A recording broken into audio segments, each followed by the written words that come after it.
এবং আজকে লাগাতার প্রচার পর্ব গোটা রাজ্য জুড়ে বিভিন্ন লোকসভা কেন্দ্রে। এই মুহূর্তে শ্রীরামপুরের ছবি আমরা আপনাদেরকে দেখাচ্ছি। কবির শঙ্কর বোস শ্রীরামপুরের বিজেপি প্রার্থী মাহেশের জগন্নাথ মন্দিরে পুজো দেন তিনি।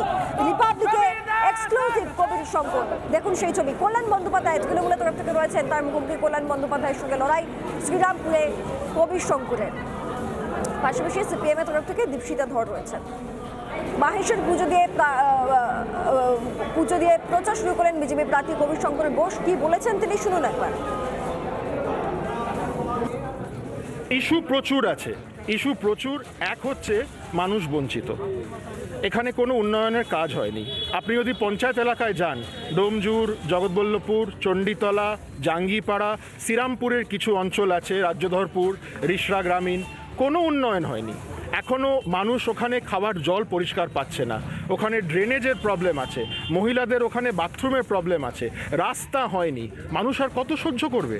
টাকাগুলো যেগুলো আসছে, মোদিজি যে টাকাগুলো পাঠাচ্ছেন, তৃণমূলের যারা সদস্য আছে, পাকা বাড়ি হয়ে যাচ্ছে, 4 চাকা গাড়ি হয়ে যাচ্ছে, তাদের উন্নয়ন হচ্ছে। এখানে যিনি মাননীয় সাংসদ আছেন, ওনার কত উন্নয়ন হয়েছে, এখানকার মানুষের কত উন্নয়ন হয়েছে, মানুষ এগুলো দেখবে এবং আগামী দিন এটাই ভোট বাক্সে যাবে। মুর্শিদাবাদের দিকে নজর দেব। রাতের অন্ধকারে দেওয়াল লিখন নষ্ট করার অভিযোগ। রাতের অন্ধকারে দেওয়াল লিখন নষ্ট করার অভিযোগ, বিজেপির দেওয়াল লিখন নষ্টের অভিযোগ তৃণমূলের বিরুদ্ধে। তৃণমূলের বিরুদ্ধে বিজেপির দেওয়াল লিখন নষ্ট করার অভিযোগ। রাতের অন্ধকারে মুর্শিদাবাদের ভগবানগোলার ঘটনা, ভগবানগোলার শেওড়াগাছি এলাকার ঘটনা।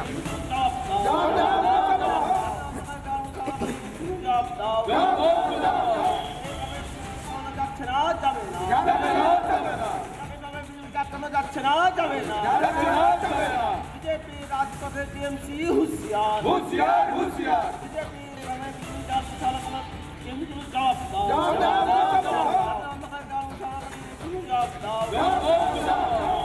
বিজেপির মন্ডল সভাপতি কি বলছেন তিনি শুনুন একবার। মাথায় যদি বিগের উঠে যায়, যেটা মানে বিগের উঠে যেটা করে পশু ছাগল দেখবেন মানুষ সবাই, সেরকম টিএমসির অবস্থা হয়ে গেছে। টিএমসির এখন পায়ের তলার মাটি সরে গেছে। এতদিন আপনার প্রশাসনকে কাজে লাগিয়ে মানুষকে ভয় দেখিয়ে ভোট করেছে। এখন তো আর দিদির পুলিশে ভোট হবে না। সামনে যে লোকসভা ভোট, সে ভোট তো আর দিদির পুলিশে হবে না, সে ভোটটা হবে দাদার পুলিশে, অর্থাৎ কেন্দ্র বাহিনী। সেখানে তো চুরি জচ্চুরির কোনো এটাই থাকে না, পারে না করতে। কাজে এখন মানুষকে ভয় দেখিয়ে দেওয়াল মুছে দিয়ে আরও বিভিন্নভাবে করে যাতে ভোটটা করতে পারে সেই চেষ্টা করছে, কিন্তু সেই কাজে কাজ হবে না।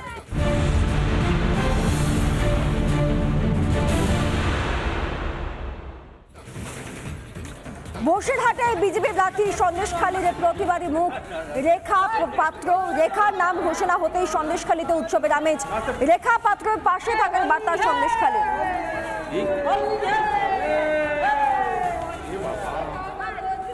সন্দেশখালীর স্থানীয়রা যথেষ্ট উচ্ছ্বসিত, আনন্দিত। রেখা পাত্রের পাশে থাকবেন তারা, এমনটাই বার্তা দিয়েছেন তারা। কি বলছেন তারা রেখা পাত্রকে নিয়ে শুনুন।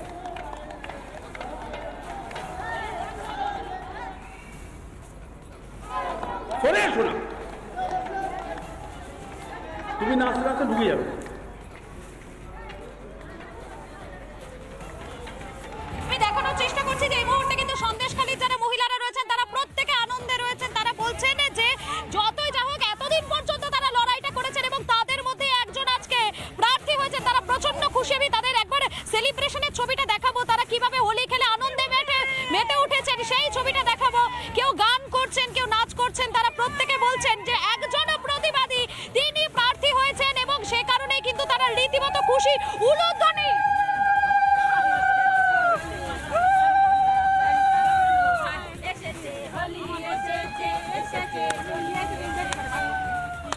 আজকের আনন্দটা যেন তাদের কাছে আরো অনেকটা বেশি। আমি একবার অ্যাম্বিয়েন্সটা শোনাই পাই। বাইরে এসো, ভয় করো না ভাই, হোলি এসেছে, এসেছে হোলি এসেছে।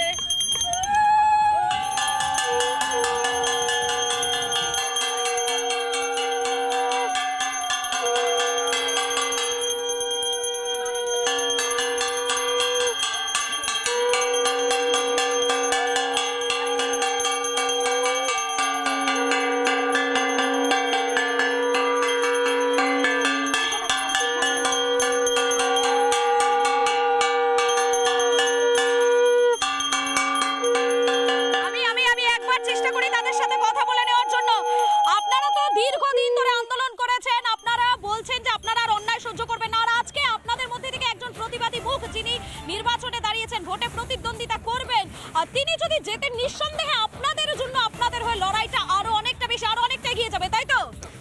সেটা আমাদের সবচেয়ে ভালো সৌভাগ্য এবং যে আমরা যে আজকে যে আন্দোলনে নেমেছি আমাদের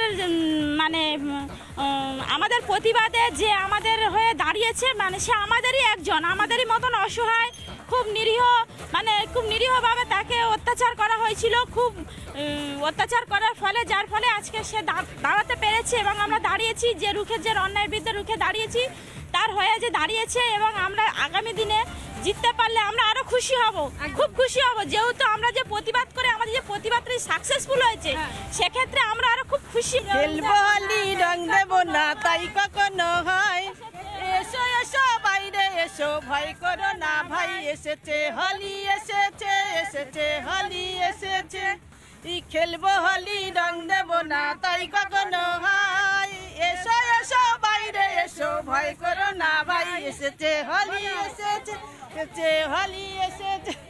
দেখতে পাচ্ছেন তো রেখা এই মুহূর্তে রয়েছেন, কি বার্তা দেবেন রেখাকে, কি বলবেন?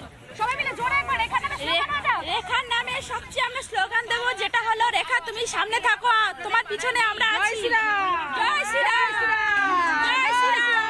রেখা তুমি সামনে থাকো, পিছনে আমরা আছি। জয় শ্রীরাম। রেখা তুমি সামনে থাকো, জয় শ্রীরাম, জয় শ্রীরাম। আমরা তোমার সঙ্গে আগে ছিলাম, এখনো আছি, ভবিষ্যতেও থাকবো। আশা করছি তুমি আমাদের কথাটা শুনে নিশ্চয়ই খুব খুশি হবে, এবং আমাদের তরফ থেকে আমরা আগামী আসছে দিনে আমরা তোমার পাশে এমনভাবে থাকবো যেন মনে হবে যে তোমার আশেপাশে কোনোদিনও যেন কোনো বিপদ এসে না দাঁড়াতে পারে। যে রেখা পাত্রের পাশে গোটা সন্দেশখালী গ্রাম প্রায় পাশে দাঁড়িয়ে গিয়েছে, মহিলারা তার পাশে রয়েছেন, সেই রেখা পাত্র বিজেপি প্রার্থী হওয়ার পর কি বলছেন একবার শুনুন। এই মুহূর্তে বসিরহাটের বিজেপি প্রার্থী রেখা পাত্র, সন্দেশখালীর আন্দোলনকারী এবং বিজেপির প্রার্থী রেখা পাত্র আমার সঙ্গে রয়েছেন। বসিরহাটে আপনি প্রার্থী হলেন, এই মুহূর্তে আমাদের সন্দেশখালী থেকে সাধারণ মানুষ আপনাকে দেখছে, আপনি সেখানকার ক্যান্ডিডেট হয়েছেন বিজেপির থেকে, কি বলবেন? দেখুন, আমি যেটা হয়েছি সেটা আমাদের মাননীয় মোদিদির জন্যই হয়েছি। উনি আমার মাথায় হাত রেখেছেন, আর ওনার পরে আছেন আমাদের শুভেন্দু অধিকারী দাদা, আমাদের বিপদের সময় আমাদের পাশে দাঁড়িয়েছে। আজকের আমাদের এই আন্দোলনে আমরা কাউকেই আমাদের সাথে পাইনি, আমাদের সাথে একমাত্র এই বিজেপির থেকেই ওনারা দুই ব্যক্তি আমাদের সাহায্যের জন্য হাত বাড়িয়ে দিয়েছিলেন। প্রত্যেকটা মা বোন ভাই সবার কাছে আমি একটাই কথা বলবো, যেমন করে আজকের আমাদের সন্দেশখালীতে অত্যাচার হয়েছে বলে নয়, প্রত্যেকটা জায়গায় একই অত্যাচার ওরা চালিয়ে গেছে। আমরা তার বিরুদ্ধে আমরা এই লড়াইয়ে লড়ছি এবং পথে লেবেছি। আমরা ওনাদের মুখ হয়ে আমি আজকে সামনে এসেছি, তাই আমি একটাই কথা বলবো, ওনাদের সাথে থাকবো। আমাদের পাশে কেউ দাঁড়ায়নি, এখন যেহেতু আমরা বিজেপি পার্টিকে পেয়েছি, ওনারা আমাদের মাথার উপরে পুরো আমাদের গার্জেন যেমন বলতে পারেন, আমি আমার একার বলবো না, আমার সমস্ত মা বোনেদের মাথার উপরে যেভাবে হাত রেখেছেন উনি, তো উনি এখন আমাদের বাবা মার পরের স্থানে উনিই আছেন। শুধুমাত্র রিপাবলিক বাংলা এক্সক্লুসিভলি আপনি রয়েছেন, এবং এই মুহূর্তে সন্দেশখালীর গোটা সন্দেশখালীর মানুষ, আপনাদের আন্দোলনের সহকর্মীরা, গোটা সন্দেশখালী আপনাকে দেখছে, কি বলবেন? ওনারা দেখবে অবশ্যই, কেননা ওনারাই আজকে আমাকে, ওনাদের মুখে আমি দাঁড়িয়েছি, আর ওনারাই আমাকে এখানে নিয়ে এসেছেন, ওনাদের সহযোগিতায় আমি আসতে পেরেছি। ওনারা তো আমার সাথে আছেন বলেই আমি আজকের এই অবধি আসতে পেরেছি, আর পরিবর্তকালে ওনাদের আশীর্বাদে আমি আরও এগিয়ে যেতে পারবো, এটা আমার পুরো আস্থা আছে। রাজনীতি সেই অর্থে তো আপনারা এখনো পর্যন্ত সেই অর্থে করেননি, রাজনীতির ময়দানে এই প্রথম প্রচারটা, এই সন্দেশখালীর মহিলাদের যে আন্দোলন, সন্দেশখালীর মহিলাদের যে দুর্দশা অত্যাচার, সেইগুলো ছাড়া আর কোন কোন ইস্যুগুলো নিয়ে প্রচার করবেন? সন্দেশখালীর ডেভেলপমেন্টের কোন কোন ইস্যুগুলো রাখবেন?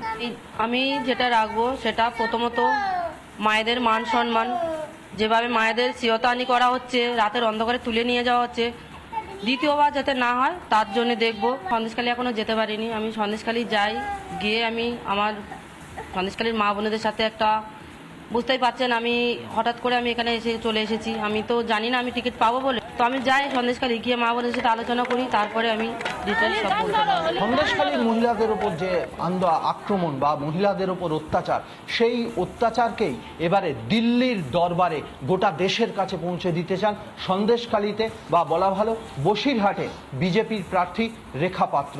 ভিডিও জার্নালিস্ট রজনীকান্ত বেরার সঙ্গে সৈকত, রিপাবলিক বাংলা।